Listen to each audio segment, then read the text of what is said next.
In Appalachia, during the events of Fallout 76, we find a ruined church just off the road. This is Haven Church, and as we get closer, we hear something. Sounds like organ music. Okay, a little creepy, but nothing unusual about that. Churches have been known to have organ music playing in them. We can head inside to try and learn the story. But from in here, things start to get strange. We don't find an organ here. Certainly we don't find anybody playing one. We do find an upright piano, but it's a piano, not an organ. We can play it, and it sounds different.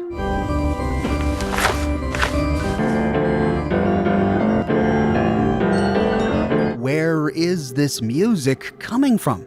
We can explore the entire church, and we don't find an organ. We don't find an organist. All we find are bodies and ghouls. However, in one of the rooms, we do find a terminal belonging to a raider named Skig. And on this terminal, we learn the fate of the people who sought shelter here at the church.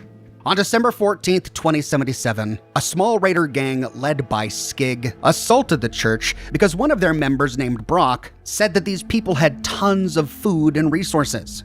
Before they could ask the church folk where this food was, one of the raiders named Cal murdered everybody.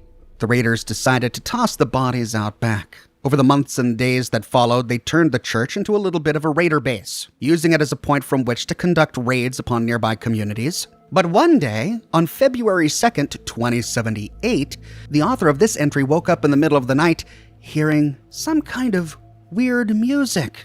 He thought someone had gotten drunk and was playing a weird holotape, but everyone else was all asleep. In the morning, he asked the other raiders if they had heard the music, but they said no, he must have been drunk or he was just being stupid. However, only a few days later, the music began to play during the day as well, and all the raiders heard it. The author of this note ends his entry by saying, "If you ask me, the folks that got killed in this place are trying to send us a message to move on. Maybe we should listen."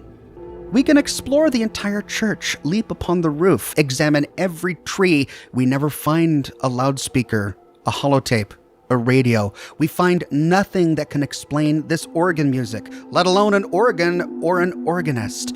This sound is otherworldly. It has no rational explanation, and therefore I think this is evidence of ghosts.